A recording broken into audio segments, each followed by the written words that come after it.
زنی با چهره آرام و نگاهی صادق که قلب میلیون ها نفر رو تسخیر کرده بود ناگهان از هالیوود تبعید شد. همون جایی که اون رو به ستاره جهانی تبدیل کرد. تیتر روزنامه ها فریاد می زدند خیانت، رسوایی. سیاستمدارها از اون به عنوان نماد فساد اخلاقی نام می بردن. زنی که نماد پاکی و معصومیت بود حالا به جرم عاشق شدن از آمریکا تبعید شد. اما اون سکوت کرد، هیچ توضیحی نداد و فقط از هالیوود رفت و سالها بعد برگشت، نه برای بخشش بلکه برای اثبات خودش.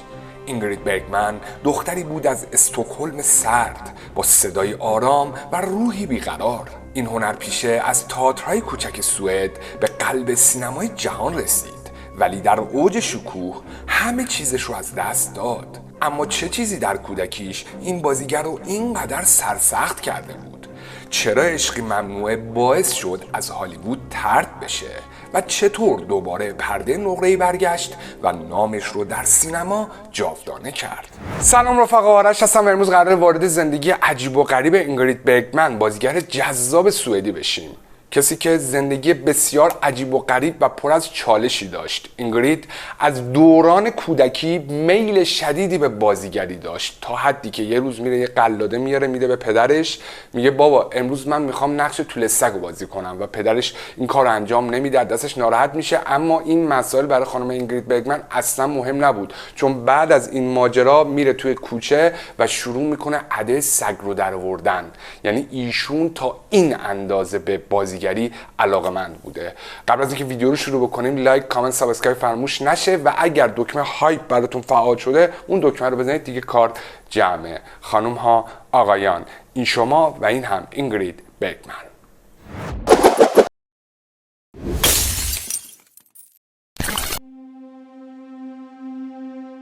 اینگرید برگمن در 29 آگوست سال 1915 در استکهلم سوئد به دنیا اومد. پدرش ساموئل سوئدی و مادرش فریدا آلمانی بود. پدر اینگرید علاقه زیادی به عکاسی داشت و این علاقه رو به دخترش هم منتقل کرد و از همون دوران کودکی اینگرید با هنر و زیبایی‌های بصری آشنا شد. این هنرپیشه در 3 سالگی مادرش رو از دست میده و این حادثه زندگی این دختر بچه رو زیر و رو میکنه.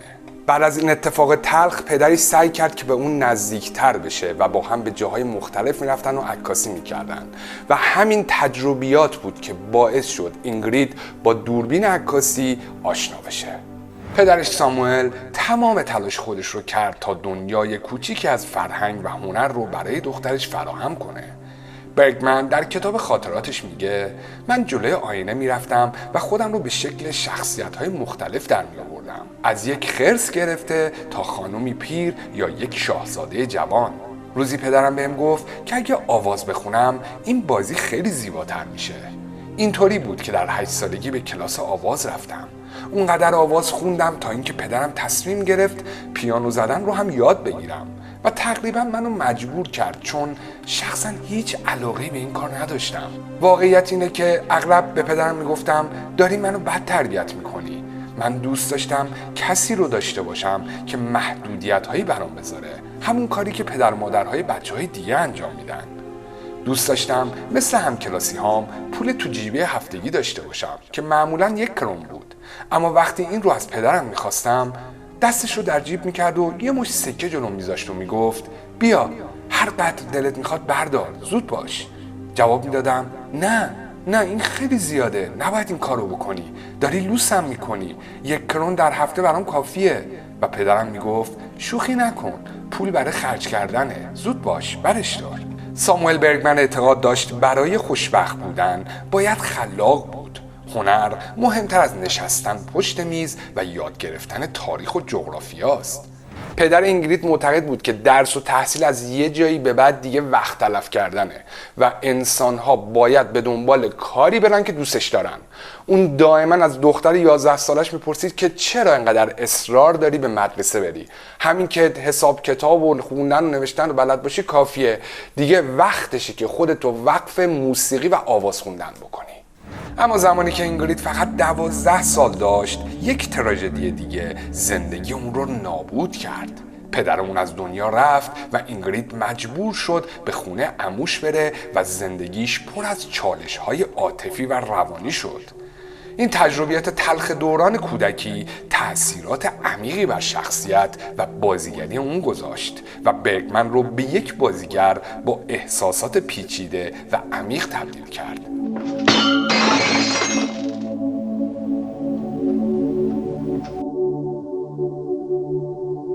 بعد از مرگ پدرش اون به خونه عموش اوتو رفت و در اونجا شروع به درس خوندن کرد، به مدرسه رفت و تو مدرسه به خاطر استعداد بی‌نظیری که داشت توجه معلم‌ها و مربیان رو به سمت خودش جلب کرد.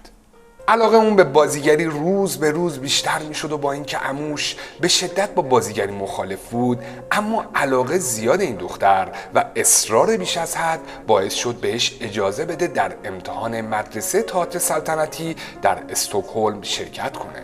ورود به تئاتر سلطنتی کار بسیار سختی بود و اینگرید برای ورودش به دنیای تئاتر باید تمام تلاشش رو میکرد.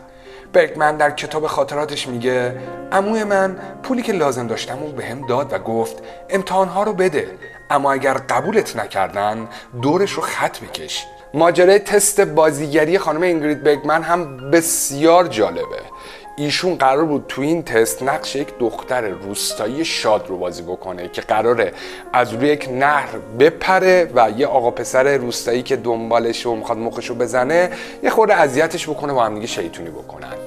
ایشون زمان تستش که میرسه از پشت صحنه یهو میپره وسط و همون داستانا رو اجرا میکنه، دست به کمر میزنه، یه لبخندی میزنه و یه دیالوگی میگه، ولی وقتی که روشو برمیگردونه به سمت داورا میبینی که اصلا داورا بهش نگاه نمیکنن، هیچ توجهی بهش ندارن و دارن با همدیگه صحبت میکنن. اینگرید در کتاب خاطراتش میگه به پشت صحنه برگشتم، دیگه نه چیزی میشنیدم و نه چیزی میدیدم. باید به خونه میرفتم و با عمو اوتو روبرو میشدم. باید اعتراف میکردم که منو بدون اینکه حتی بازیم رو ببینن از صحنه بیرون کردن و حتی لایق کوچکترین توجهی نبودم. فقط یک راه برام مونده بود، اینکه خودم رو در آب بندازم و تمومش کنم. اما تصمیم گرفتم این فکر رو فعلا کنار بذارم. ولی وقتی رسیدم خونه، دوستم لارس که با هم در امتحان ورودی تئاتر سلطنتی شرکت کرده بودیم تلفن کرد و گفت تو قبول شدی. سالها گذشت و این مسئله برای اینگرید شده بود سوال که چرا با اینکه داورها اصلا به من توجهی نمی‌کردن ولی منو تو این تست قبول کردن، تا اینکه یه روزی بالاخره یکی از این داورا رو میبینه و این سوال ازش میپرسه، بهش میگه آقا چرا اینقدر اون روز با من بد برخورد کردید؟ شما کاری با من کردید که من میخواستم خودمو بندازم توی رودخونه. اون داور در پاسخ میگه چی میگی؟ دیوونه شدی؟ همین که وارد صحنه شدی و زدی زیر خنده کافی بود تا درباره تو کوچکترین شکی نداشته باشیم. مثل یک ببر پریدی وسط صحنه. معلوم بود که کوچکترین ترسی نداری. با خودمون گفتیم با توجه به اینکه هنوز داوطلبای زیادی در صف هستن بهتر وقت رو تلف نکنیم. اصلا نمیفهمم از چه چیزی ناراحت هستی. تو ممکنه دیگه چنین ورودی در صحنه رو در کل زندگیت نتونی تکرار کنی.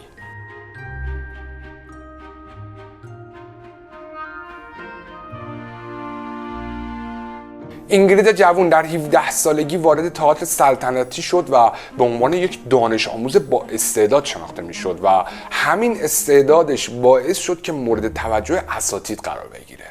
اینگرید به مدت 3 سال در مدرسه تئاتر سلطنتی به تحصیل پرداخت، اما وقتی پیشنهادها برای بازی در تئاتر زیاد شد تصمیم گرفت به جای یاد گرفتن تئوری‌های مدرسه به سمت کارهای عملی بره و تحصیل در مدرسه رو کنار بذاره. اینگرید در خاطراتش میگه وقتی دختر بچه بودم تخیلی افسار گسیخته داشتم که منو مجبور میکرد تا خودم رو چیز دیگه‌ای تصور کنم، از یه پرنده گرفته تا رعد و برق، مأمور پلیس، پستچی و حتی یه گلدون. یادم یه بار تصمیم گرفتم به یه توله سگ تبدیل بشم و میخواستم پدرم قلاده به گردنم بندازه و منو به خیابون ببره، اما اون قبول نکرد و من خیلی ناراحت شدم. اما نظر پدرم نسبت به این کارم تأثیری در من نداشت، چون به محض اینکه پام به خیابون رسید شروع کردم به جست و خیز کردن و پارس کردن به رهگذرها. پدرم از این کارهای من خوشش نمیومد، اما شاید تمام این حرکت‌های من به خاطر این بود که دختر تنهایی بودم.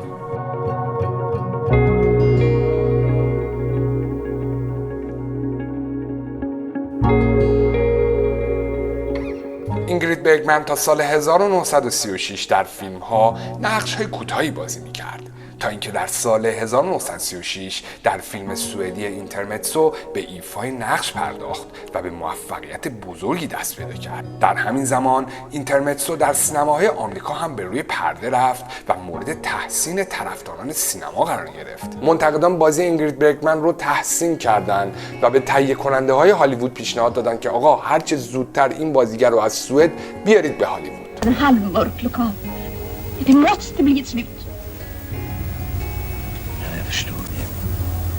دیوید اوسلزنیک که یک کارگردان و تهیه کننده بود با تماشای فیلم اینترمتسو تحت تاثیر بازی اینگرید قرار گرفت و ازش دعوت کرد تا در نسخه هالیوودی این فیلم با نام میان پرده قصه یک عشق بازی کنه. این فیلم باعث شد که برگمن به سرعت در هالیوود به شهرت برسه. Ever since I first began to care about music, it seems strange.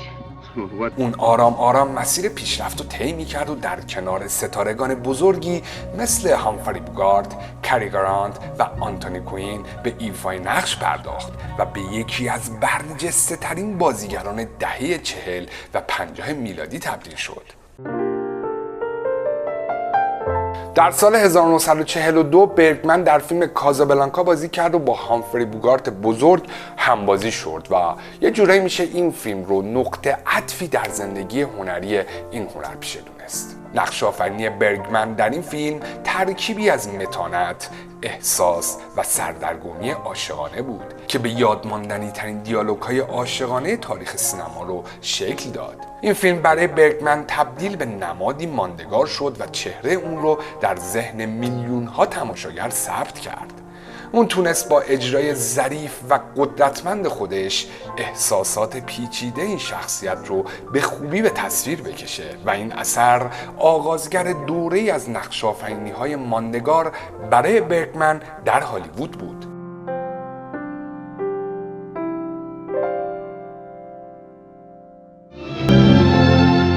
حالا به نظر شما اگر برگمن و بوگارت تو این فیلم بازی نمی‌کردن باز هم این فیلم جذاب و به یاد موندنی میشد یا نه؟ توی کامنت بنویسید.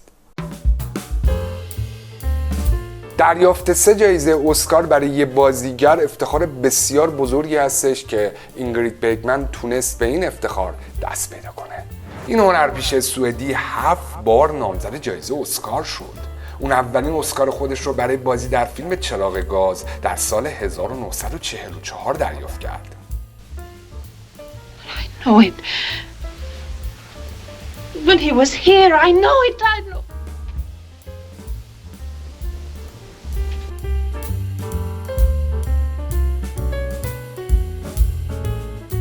برگمن دومین اسکار خودش رو در سال 1956 و برای بازی در فیلم آناستازیا به دست آورد. I don't know what I remember or what I've been told I remember.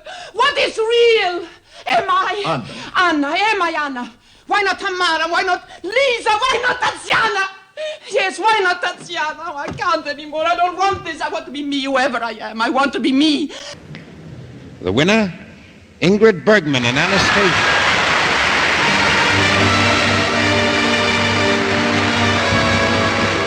و سومین اسکارش رو در سال 1975 برای نقش مکمل در فیلم قتل در قطار سری و سیر شرق دریافت کرد.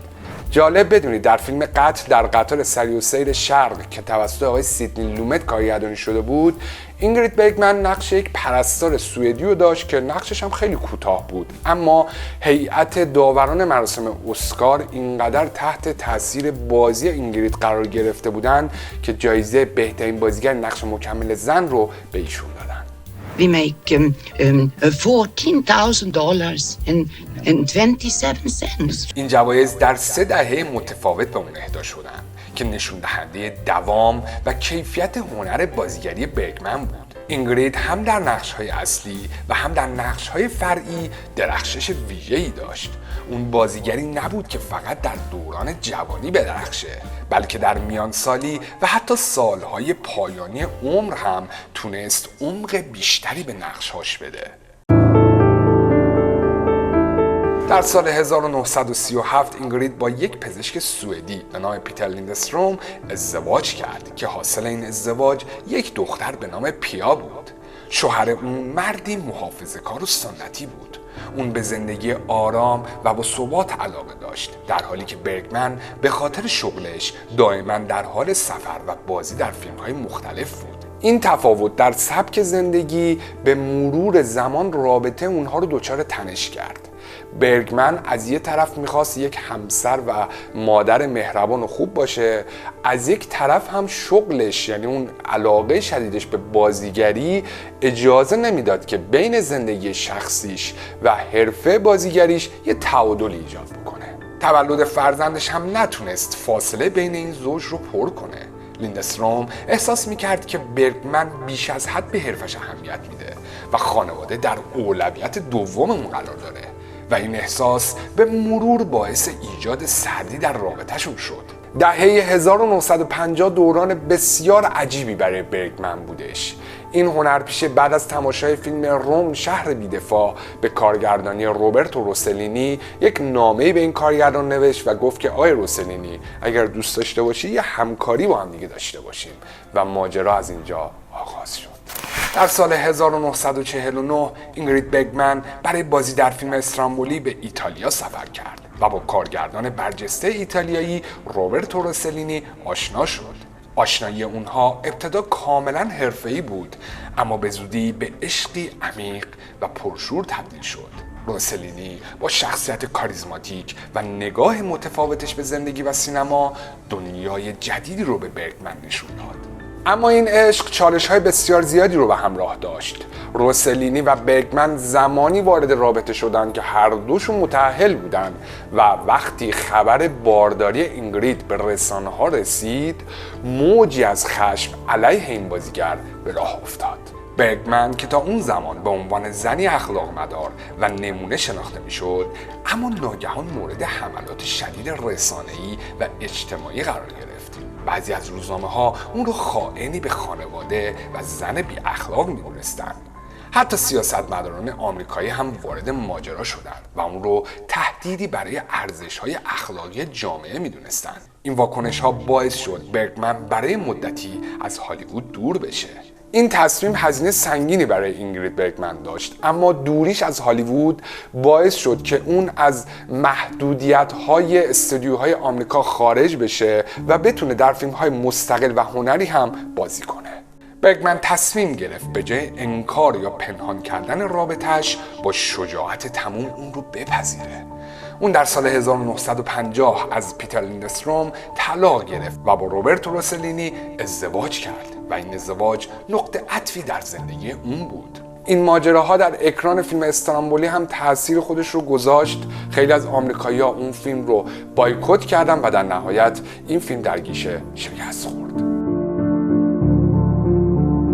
اینگرید برگمن و روبرتو روسلینی بعد از ازدواج زندگی پر از چالش داشتن و صاحب 3 فرزند شدن. روسلینی تلاش کرد برگمن رو به عنوان بازیگری مهم در سینمای اروپا معرفی کنه و در چندین پروژه مشترک مثل اروپا 51 و سفر به ایتالیا با اون همکاری کرد. اما این اثرها هرگز موفقیت فیلم‌های هالیوودی برگمن رو تکرار نکردند و منتقدان هم نظرات متفاوتی درباره اونها داشتند.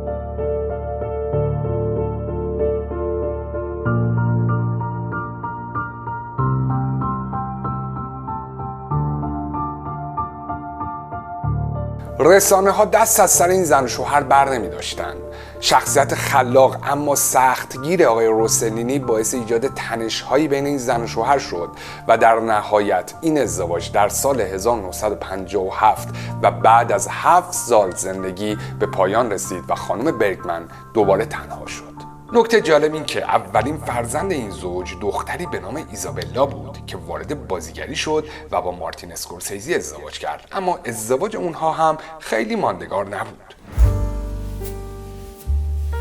بعد از جدایی از روسلینی، برگمن به هالیوود برگشت و با بازی در فیلم آناستازیا تونست اعتبار و شهرت خودش رو دوباره به دست بیاره. این فیلم که داستان زنی با هویت مرموز رو روایت میکرد به برگمن کمک کرد تا جایگاه خودش رو به عنوان یکی از بهترین بازیگران هالیوود بازسازی کنه و اون برای این نقش برنده جایزه اسکار بهترین بازیگر زن شد. اینگرید برگمن زنی بود که بین تعهدات خانوادگی، عشق و شغلی که عاشقش بود گیر کرده بود. اون با تصمیمات خودش نه تنها مسیر زندگیش بلکه نگاه جامعه به زنان در سینما رو هم تغییر داد. داستان اینگرید فراتر از جنجال‌ها و قضاوت‌ها نمادی از پیچیدگی زندگی انسان هاست.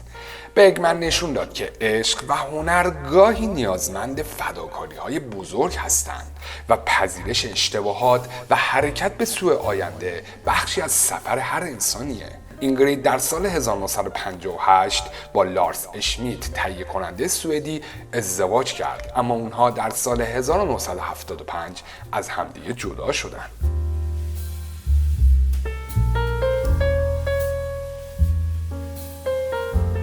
اینگرید برگمن قدش حدود 1.75 متره. این قد بلند باعث شده بود بازیگران نقش مقابلش دچار مشکل بشن. بازیگران مردی مثل بوگارت که قد کوتاهی داشتن مجبور بودن کفی‌هایی داخل کفشاشون بذارن تا در برابر اون کم نیارن. جالب بدونید اینگرید برگمن از بازی در کنار گری کوپر بسیار لذت می‌برد، چون ایشون هم قدش بلند بود و دیگه لازم نبود که خانم برگمن برای اینکه هم قد بشه با بازیگرها کفششو در بیاره یا کارهای عجیب غریب انجام بده.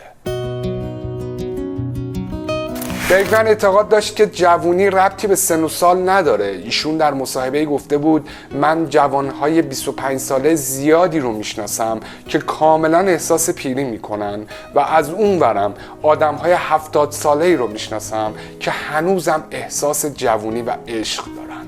این هنرپیشه در ادامه میگه به عقیده من زنها هیچگاه نباید به این مسائل فکر کنن که چون به 40 یا 50 سالگی رسیدن یعنی تمام لذت‌های زندگی براشون تموم شده. بهتره که هر فردی مراحل مختلف زندگی رو با واقع بینی بگذرونه، چون اگه قرار باشه که آدمی همیشه جوون بمونه وحشتناک خواهد بود. برای من 50 سالگی دوران اسرارآمیزیه. این هنرپیشه در ادامه میگه که جوونی به قلب و روح ارتباط داره، نه به اندام و جسم، و به خاطر همین اعتقادات بودش که ایشون تا سنین بالا خودش رو جوون میدونست.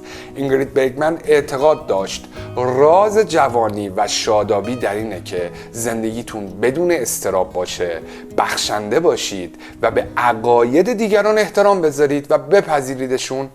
تموم شد و رفت. آخرین فیلمی که این هنرپیشه بازی کرد فیلم سونات پاییزی به کارگردانی اینگمار برگمن سوئدی بود که در سال 1978 منتشر شد. فیلم داستان پیانیست مشهوری رو روایت میکنه که بعد از سالها به دیدار دخترش میره. Jag trodde ju att du hade krav. Jag vill inte vara din mor. اینگرید برگمن در اواخر سال 1981 و بعد از اکران فیلم سونات پاییزی در سوئد به لندن رفت برای ادامه معالجه و اونجا بود که متوجه شد که بله، اوضاع بیماریش بسیار وخیمه و باید در بیمارستان بستری بشه. بیماریش اینقدر پیشرفت کرده بود که حتی شیمی درمانی هم دردی رو دوا نمی‌کرد. با وجود بیماری برگمن در آخرین روزهای زندگیش وقتی پیشنهاد بازی در فیلم زنی به نام گلا به دستش رسید قبول کرد که در این فیلم بازی کنه و در سال 1982 بار دیگه توانایی بی‌نظیر خودش رو در ایفای نقش‌های پیچیده به رخ کشید و نقش گولدا میر نخست وزیر سابق اسرائیل رو بازی کرد. این هنرپیشه با اینکه وضع بیماریش بسیار وخیم بود اما با تمام توان جلوی دوربین ایستاد و فقط ادای اون کاراکتر رو در نمی آورد بلکه روح اون کاراکتر رو هم زنده کرد. اون در مصاحبه‌ای گفته بود بازیگری همیشه دلیلی برای ادامه زندگیم بود. تا زمانی که توان داشتم نمیخواستم تسلیم بیماری بشم. برگمن بیشتر فیلمبرداری رو با درد شدید و ضعف جسمی پشت سر گذاشت. گاهی بین برداشت‌ها مجبور میشد در تخت استراحت کنه یا دارو مصرف کنه. حتی در چند سکانس تیم تولید مجبور شد برنامه فیلمبرداری رو تغییر بده تا با وضعیت جسمی اون هماهنگ بشن. با تمام سختی ها و مشکلات این هنرپیشه تا آخرین لحظه بازیگریش رو ادامه داد و نتیجه شد یکی از قدرتمندترین بازی های زندگیش. Nothing will happen to Israel. We are committed to you. And I said to him, Mr. President, I believe you 100%. زنی به نام گلدا به نوعی ودای هنری برگمن با مخاطبانش بود. اون نشون داد که هنر واقعی به جسم و زمان محدود نیست.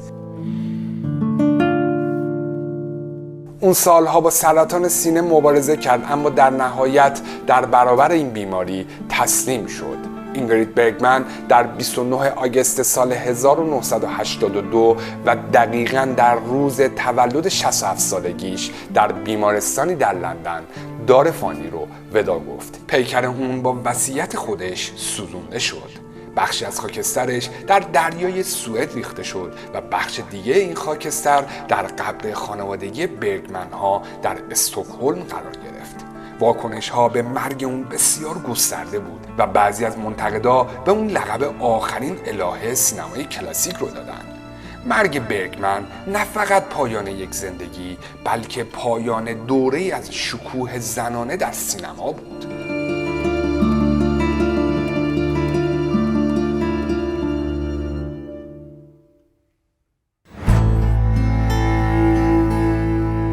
آلفرد هیچکاک، کارگردانی که 3 بار با اینگرید برگمن همکاری کرده بود، درباره این هنرپیشه میگه اینگرید برگمن یکی از بهترین بازیگرانی بود که تا به حال با اونها کار کردم. اون همیشه میدونست چگونه با کمترین حرکات بیشترین تاثیر رو بذاره. اون درک عمیقی از شخصیت ها داشت و میتونست با هر نقشی همزاد پنداری کنه. هامفری بوگارد هم بازی اون در فیلم کازابلانکا گفته بود اینگرید برگمن یکی از بازیگرانی بود که با حضورش روی صحنه همه چی رو تغییر میداد. در کازابلانکا همکاری با اینگرید برای من یک افتخار بود. اون با ترکیبی از قدرت و ظرافت شخصیتی به یاد ماندنی رو به تصویر کشید. گری کوپر هم بازی اون در فیلم زنگ ها برای که به صدا در میآیند در مصاحبه‌ای گفت اینگرید برگمن نه تنها یک بازیگر فوق‌العاده بود، بلکه انسانی مهربان و شایسته احترام بود. همکاری با اون تجربه‌ای لذت بخش و یادگاری گرانبها بود. روبرتو روسلینی، کارگردان ایتالیایی و همسر سابق برگمن، در مورد این هنرپیشه میگه اینگرید نه تنها به عنوان یک بازیگر، بلکه به عنوان یک انسان فوق‌العاده بود. اون با تمام وجودش زندگی میکرد و این شور و اشتیاق رو در هر نقشی که بازی میکرد نشون میداد. همکاری با اون در فیلم‌هایی مثل استرامبولی یک تجربه تغییر دهنده زندگی بود.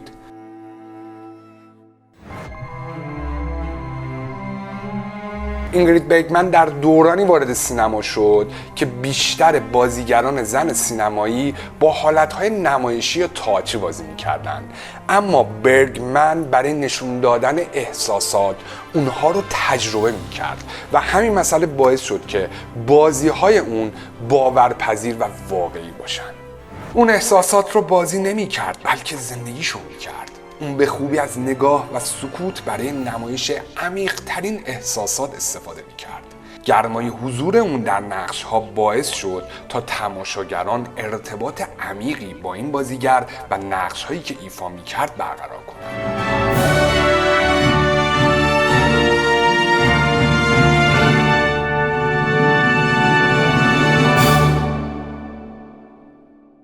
همین سبک برگمن بود که باعث شد اون تبدیل بشه به یکی از مهمترین و تاثیرگذارترین بازیگران نسل خودش. امیدوارم که از تماشای این ویدیو لذت برده باشید. لایک، کامنت، سابسکرایب فراموش نشه. عشق بهتون. خدا نگهدار.